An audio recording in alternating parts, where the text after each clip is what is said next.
Assalamualaikum warahmatullahi wabarakatuh. Pada kesempatan kali ini, kita akan mempelajari bagaimana mencari literatur menggunakan BiblioShiny atau mencari literatur di Bibliometrics menggunakan BiblioShiny. Langkah pertama, teman-teman bisa menuju websitenya bibliometrics.org. Kemudian nanti di sini ada tutorial dan package tutorial. Lalu ada pilihan A Brief Introduction to Bibliometrics dan langsung di scroll ke bawah atau bisa pakai Ctrl F untuk mencari kata kuncinya. Itu adalah Bibliometrics Installation. Ada dua hal. Yang pertama, download dulu dan install the most recent, jadi versi R terbaru. Jadi kalau teman-teman mau langsung, itu nanti di sini ada download R4.2.2 untuk Windows. Nanti untuk versi lain, maksudnya untuk misalkan pengguna MacBook, itu bisa disesuaikan. Lalu kembali lagi, yang kedua adalah download and install the most recent version of RStudio. Ini bisa langsung diklik untuk menuju masing-masing yang disarankan, dan tampilannya akan seperti ini untuk download RStudio-nya. Setelah itu, setelah keduanya di-download dan di-install, maka diminta untuk membuka RStudio. Begitu ya. Nanti akan ditunjukkan. Lalu ketika sudah buka RStudio, diketik install.packages, Bibliometrics dan sebagainya, kemudian nanti diklik enter supaya untuk menginstal package-nya di RStudio-nya. Begitu ya. Jadi ini adalah tahapannya. Kemudian kita akan masuk ke RStudio terlebih dahulu.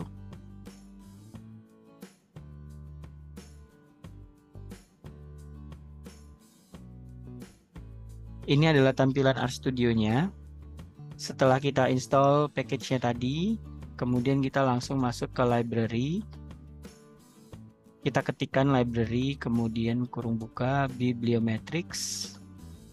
Lalu klik enter, dan kita diminta untuk menunggu kurang lebih tidak sampai 20 detik untuk langkah selanjutnya.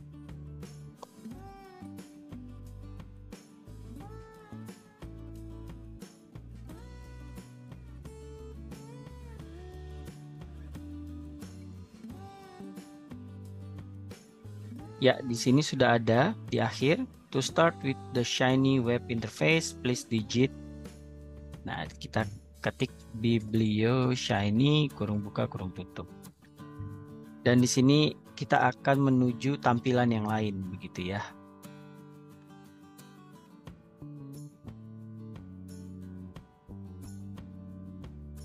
Ya, ini sedang loading Bibliometrics menggunakan BiblioShiny. Jadi cara ini akan menghemat waktu kita untuk mencari literatur untuk skripsi, tesis, disertasi, ataupun ketika mau melakukan riset di luar ketiga jenis tugas akhir yang sudah disebutkan.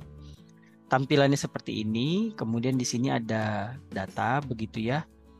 Nah, kemudian kalau kita mau mencari literaturnya atau intisari dari serangkaian literatur yang banyak itu, caranya adalah sebagai berikut. Yang pertama, diklik load data, kemudian di sini ada import or load. Kita pilih import.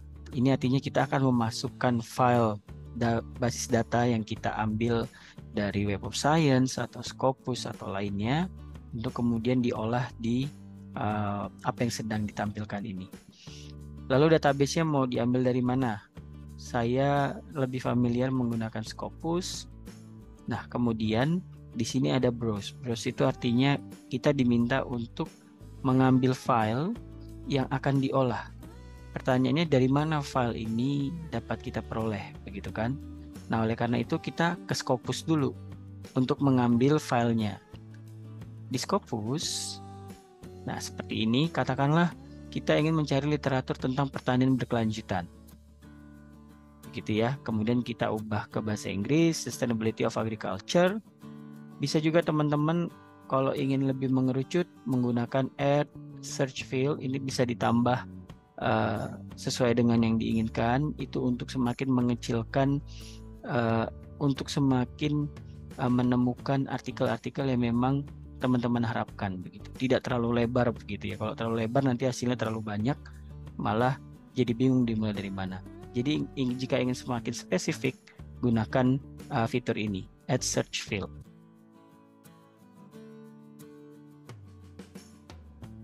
Selanjutnya, kita akan klik search dan dia akan menemukan ada berapa ya artikel terkait Sustainability of Agriculture yang masuk di database-nya Scopus. Bayangkan hasilnya ada 22.647. Banyak sekali kan. Dan ini tidak mungkin kita selesaikan, apalagi waktu kita tidak banyak. Misalkan dapat tugasnya hanya 1 bulan gitu, ini nggak mungkin. Gitu. Kemudian perhatikan di sisi kiri ini adalah bagaimana kita bisa 22.000 tadi itu kita kerucutkan menjadi lebih sedikit sesuai dengan yang kita harapkan misalnya. Di sini ada open access, apakah jurnal itu dapat diakses tanpa bayar atau justru bayar, tinggal diklik saja, tinggal dicentang. Kemudian tahun, oh saya mau ambil penelitian yang paling terbaru saja 2022 begitu. Nah, maka dicentang gitu ya 2022 dan 2023 begitu. Sedangkan yang di atas tadi ini asumsikan kita semuanya bisa mengaksesnya. Kemudian di sini ada author. Barangkali teman-teman sudah pernah sebelumnya membaca literatur dan sudah tahu, oh saya akan membaca artikel dari penulis A, B, dan C. Bisa cari nama mereka di sini, kemudian dicentang untuk mengerucutkan hasil pencarian. Lalu ada subject area, di sini ada banyak. Katakanlah kita hanya spesifik ke ilmu lingkungan, pertanian, dan social sciences gitu ya. Kita centang 3 ini saja. Kemudian ada tipe dokumen. Di sini kita hanya mau cari artikel dan review, di mana conference dan book chapter dan book juga penting. Namun kembali lagi bahwa waktu kita tidak banyak, kita ingin mengerucutkan hasil pencarian supaya bisa memulai dengan efisien dan efektif. Kemudian ada publication stage, di sini ada final, article in press. Kedua ini bisa kita gunakan. Karena article in press itu artinya naskah itu ya sudah diterima di jurnal tersebut. Dan kalau final ya sudah official terbit gitu ya, sesuai dengan edisinya. Kemudian ada source title, jadi ini mana ya jurnalnya gitu. Apakah di sustainability, science of the total environment, dan sebagainya. Di sini kita tidak mencentang apapun karena kita mengharapkan dapat dari seluruhnya. Lalu ada keyword, barangkali mau dipilih untuk mengerucutkan, namun di contoh ini tidak. Dan kita klik limit to untuk memperoleh hasil pencarian sesuai dengan hasil sortir yang kita harapkan. Nah, di sini teman-teman lihat ada 1812 dokumen. Begitu ya. Kita coba cek 1812 dokumen ini nanti di Biblioshiny seperti apa hasilnya. Pertama-tama, ingat bahwa kita perlu mencari file. Untuk mendapatkan file yang dimaksud untuk diunggah di sini, ya, maka kita menuju centang all. Jadi di sini kita ingin 1812 dokumen ini akan kita olah bagaimana ya dari 1812 ini terkait info penulis, kemudian jurnal paling banyak menerbitkan tentang sustainability of agriculture dan sebagainya. Lalu kita menuju ke bagian ekspor dan pastikan ini tercentang semua gitu ya. Mungkin awalnya akan seperti ini kalau teman-teman baru pertama kali. Ini dicentang, dicentang, dicentang, dan dicentang. Lalu pilih BibTeX kalau mau diunggah ke Biblioshiny ini. Atau kalau teman-teman tertarik, saya mau juga dong di Excel mau ngolah sendiri. Maka dicentang CSV, ini nanti bisa ke Excel gitu ya.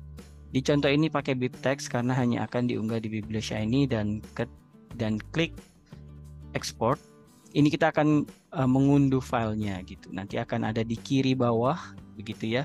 Semakin banyak dokumennya tentu akan semakin lama gitu.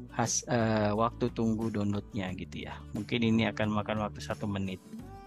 Di sini ada 3 mega dan sebagainya. Kita tunggu dulu.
Baik, ya kurang dari 1 menit ya mungkin.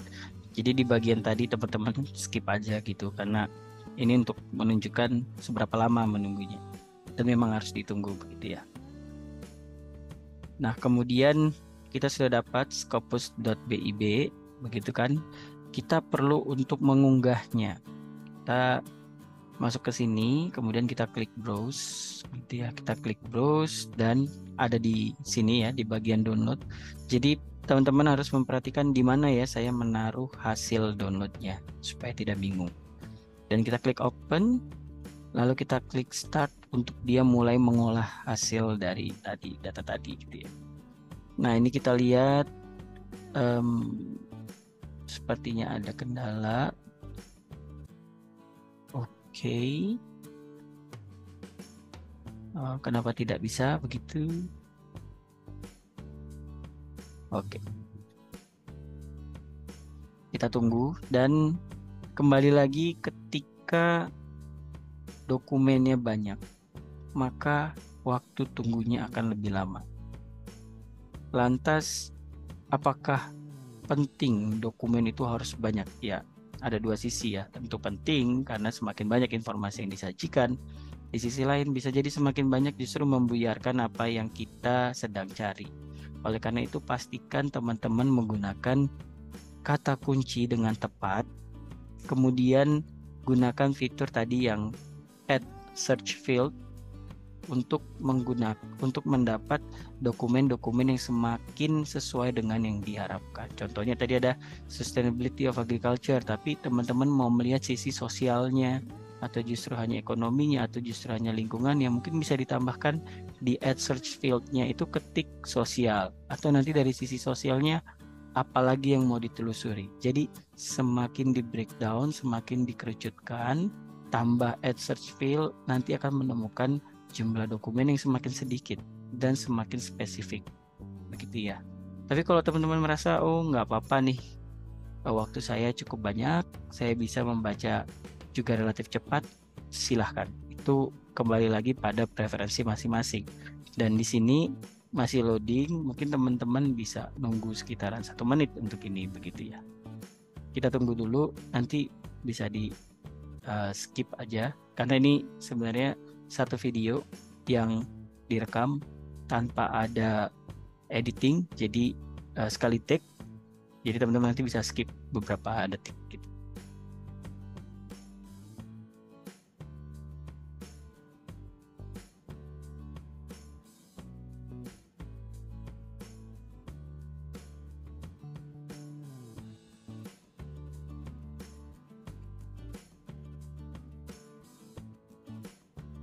Ya, ini sudah ketemu hasilnya gitu ya. Jadi dia akan membuatkan Excel yang mana ini sebenarnya ada di Scopus. Jadi dari saya pribadi yang sangat besar kemungkinan salahnya gitu ya dalam menjelaskan ini. Namun saya melihat bahwa Bibliometrics menggunakan BiblioShiny ini adalah suatu alat untuk menghemat waktu begitu. Dimana kalau kita menggunakan Scopus ya kita bisa sortir untuk mendapatkan hasil yang kita pilih, tapi kita juga akan kebingungan, waduh ini autornya penulis mana ya yang paling banyak menyajikan artikel terkait dengan pertanyaan berkelanjutan, terkait dengan topik yang kita inginkan, berapa ya jumlah citasi dia dari setiap artikel. Nah itu kita bisa terbantu dengan alat ini gitu, dia menghemat waktu kita gitu ya. Kemudian kita apa yang mau kita cari? Yang pertama mungkin filter dulu. Gunakan filter untuk lihat di sini. Apakah teman-teman bisa berbahasa seperti yang sedang tertampil ini? Kalau tidak, pilih yang teman-teman bisa. Misalkan, oh saya sementara ini bahasa Inggris aja gitu ya.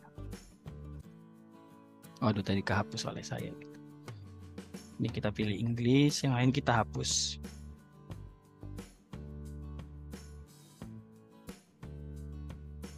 Ini kita hapus, ini kita hapus, ini kita hapus. Ya.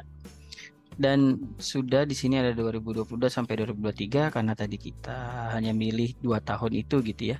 Kemudian kita klik run gitu. Nah, dari 1800 dokumennya 896.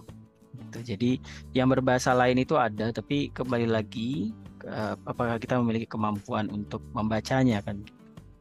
Kemudian di sana ada overview kalau teman-teman ingin melihat resume dari hasil pencarian tadi, ya, ada berapa jumlah artikel tadi 800-an dalam 2 tahun terakhir, ada berapa rata-rata jumlah sitasi itu ada di sini. Nah, ini bisa dilihat ya. Annual growth rate-nya, kemudian ada authors. Authorsnya banyak sekali, sedangkan dokumennya 896. Ya, tentu teman-teman paham bahwa satu artikel bisa memiliki penulis lebih dari satu. Kemudian di sini ada sources-nya, di mana kalau sustainability of agriculture topiknya kita itu kira-kira 2022 dan 2023 ya, dari database Scopus tadi, mana ya sumber yang paling relevan gitu.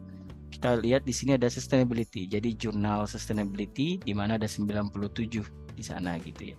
Jadi kita bisa menuju ke sana, kita bisa menyimpulkan bahwa oh, komunitas orang-orang yang tertarik di bidang sustainability in agriculture, mereka menerbitkan artikelnya di sana. Dan itu adalah suatu hal yang baik, suatu hal yang sangat baik bahkan ya, jika teman-teman bisa menerbitkan juga di sana gitu. Kemudian di sini ada source dynamics-nya untuk melihat dari waktu ke waktu bagaimana ya perkembangan dari sumbernya tadi gitu.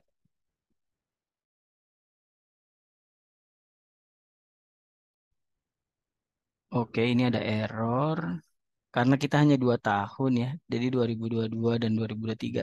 Kalau kita ambil 10 tahun gitu, kita bisa melihat apa namanya bagaimana dinamikanya gitu ya. Karena ini kan 2 tahun.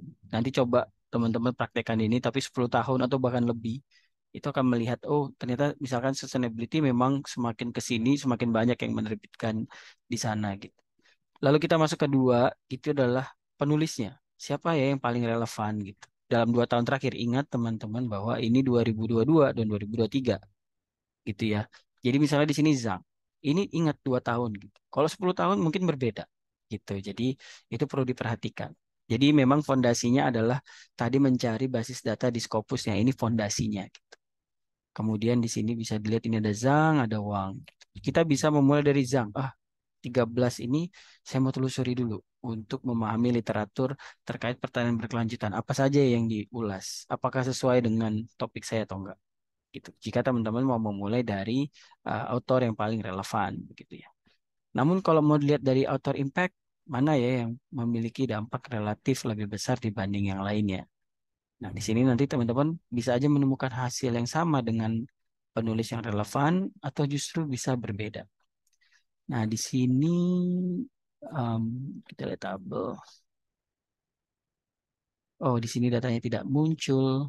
Tapi kembali lagi kalau jangka waktunya lebih panjang itu bisa muncul datanya gitu ya.